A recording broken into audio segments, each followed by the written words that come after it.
పడలేమరా అని చెప్పి కొంతమంది భయపడుతున్నారు అంటున్నారు. చాలా చాలా ఊహాగానాలు వస్తున్నాయి. ఏంటి న్యూ ఇయర్ ప్లాన్స్? మీరేమో మేము భయపడతాం అంటున్నారు. మాకు వచ్చిన న్యూస్ ఏంటంటే తెలుగుదేశం పార్టీలో గ్రౌండ్ లెవెల్లో కార్యకర్తలు, గ్రామాల్లో కార్యకర్తలు భయపడిపోతున్నారని మాకు ఒక న్యూస్ వస్తుంది సార్. ఎందుకంటే ఈ తెలుగుదేశం పార్టీ దాష్టికంగా, దుర్మార్గంగా, వన్ సైడెడ్ గా చేసే అరాచకాలు ఏవైతే ఉన్నాయో, కక్ష సాధింపు కేసులు ఏవైతే ఉన్నాయో, సామాన్య కార్యకర్తల మీద సోషల్ మీడియా కేసులు పేరు పెట్టి 111B సెక్షన్ల కింద లోపలేయడాలు ఏవైతే ఉన్నాయో, ఇవన్నీ కూడా రేపు అధికారం మారిన తర్వాత మన పరిస్థితి ఏంట్రా బాబు, గ్రామాల్లో ఏనాడు లేని కక్షపూరిత వాతావరణాలు కూడా ఈ రోజు మన పార్టీ వాళ్ళు తీసుకొస్తున్నారు అని గ్రామాల్లో తెలుగుదేశం పార్టీ కార్యకర్తలు కానీ కూటమి ఎగ్జాక్ట్లీ గ్రామాల్లో చాలా మంది బాధపడుతున్నారు, భయపడుతున్నారు అని చెప్పి మాకు ఒక ఇన్ఫర్మేషన్ ఉంది. మీకు ఒక ఇన్ఫర్మేషన్ ఉంటే మాకు ఒక ఇన్ఫర్మేషన్ ఉందండి.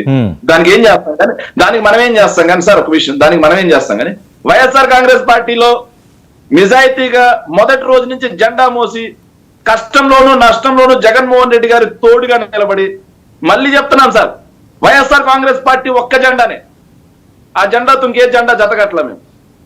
వైఎస్ఆర్ కాంగ్రెస్ పార్టీ ఒకే ఎజెండా, ఆ ఎజెండాతో ఇంకో పార్టీ ఎజెండా రానిలా. నిలబడిన వాళ్ళు ఎవ్వరు కూడా ఈ రోజు ఈ కూటమి చేసే బెదిరింపులకు ఎవరు భయపడే ప్రసక్తి లేదు. ఈ కూటమి సవాళ్ళకి ఎవరు వెనక్కి తిరిగిపోయే ప్రసక్తి లేదు సార్. వీళ్ళు అధికారంలోకి వచ్చి రేపు 4వ తారీఖు 7 నెలలు అవుతుంది సార్. 7 నెలలు సార్.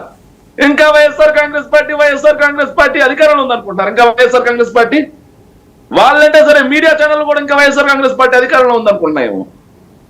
వైఎస్ఆర్ కాంగ్రెస్ పార్టీ మీద బురదజలమే పరమావధిగా పెట్టుకున్నాయి సార్. వీళ్ళు ఏం చెప్పి అధికారంలోకి వచ్చారు, ప్రజలకి ఏమి హామీలు ఇచ్చి అధికారంలోకి వచ్చారు? ఒక్క విషయం చెప్పాలంటే, సురేంద్ర నాయుడు గారు, నేను ఈరోజు వీడియో చూశాను సార్. ఇంతకు ముందు చూసిన వీడియో మళ్ళీ ఈరోజు రిపీటెడ్ గా చూసా. చంద్రబాబు నాయుడు గారు ఒక సభలో మాట్లాడుతూ జగన్మోహన్ రెడ్డి గారు ఆస్తి 350 కోట్లు సైకో అని చెప్పి మాట్లాడాడు. మరి చంద్రబాబు నాయుడు గారు ఆస్తి 530 కోట్లు ఈరోజు. మేము కూడా చంద్రబాబు నాయుడు గారిని అనొచ్చా సార్? ఆ మాట అనొచ్చా? మీరు చెప్పండి సార్. పర్మిషన్ ఇవ్వండి, అనవంటే అంటాం మేము కూడా. మీరు అన్నది తప్పు కాదు అంటే మేము కూడా అనేస్తాం. మీరు ఎన్నైనా అనొచ్చు సార్. వర్మ గారు చూడండి, ముఖ్యమంత్రి స్థానంలో కూర్చున్నటువంటి చైర్కి విలువకుండా సైకో ఏమైనా మాట్లాడచ్చు. మేము మాట్లాడితే 111B సెక్షన్లు. మీకు ఒక న్యాయం, మాకు ఒక న్యాయం. సామాన్య ప్రజలు సార్, పిల్లోళ్ళు, వాళ్ళు తెలిసి తెలియక పెడితే వాళ్ళ మీద 111B సెక్షన్లు.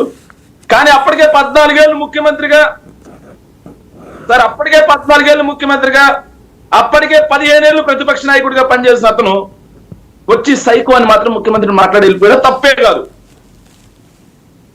బూత్ కాదు సార్. అసలు అది ఎలాగ మీరు పవన్ కళ్యాణ్ గారు ఏడ్చారు సార్, అవి మొత్తం కూడా సుభాషితాలు, వేమన సుభాషితాలు సార్. అవన్నీ సుమతి శతకాలు, ఇంకా ఏదైతే చాగంటి ప్రవచనాలు, గరికపాటి ప్రవచనాలు సార్. అవన్నీ బూతులే కాదు, అసలు బూతులే కాదు సార్. ఏందో సార్, పవన్ కళ్యాణ్ గారు అధికారంలో లేనప్పుడే తోలు తాటా తీస్తాడేమో అనుకున్నాం. అధికారంలోకి వచ్చిన తర్వాత తోలు తాటా తీస్తా ఉన్నారు సార్.